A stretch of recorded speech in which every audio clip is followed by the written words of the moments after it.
छात्र छात्री आसी बहुत बड़ अपडेट तेज चलत डेरी न करी फटाफट update T जानिबा।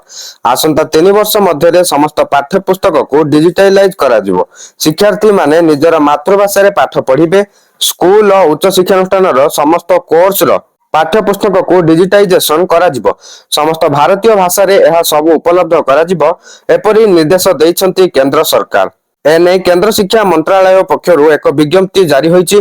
UGC, SICT, NCERT, NIOS, IGNOU, INI, IIT, केंद्र विश्वविद्यालय, एनआईटी कर्तृपक्ष को पाठ्यक्रम स्टडी मटेरियल गुड़िक को भारतीय भाषा रे उपलब्ध करने को कहा जायछि। पाठ पढ़ा जाउथुबा समस्त कोर्स रो पुस्तक को डिजिटाइजेशन करने को निर्देश दिया जायछि।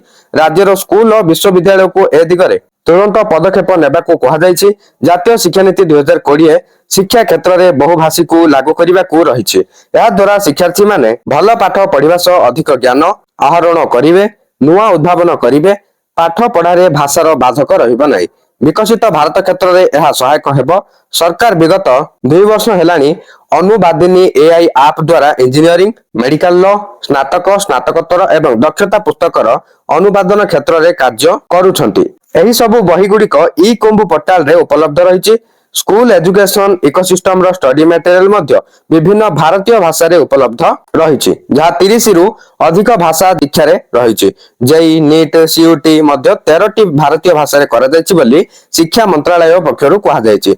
ई कुंभ वेबसाइट रो लिंक ए वीडियो रो डिस्क्रिप्शन रो अछि। लिंक क्लिक करिके आपण फटाफट विजिट करि परिबे एवं सेठी आपण चेक करि परिबे।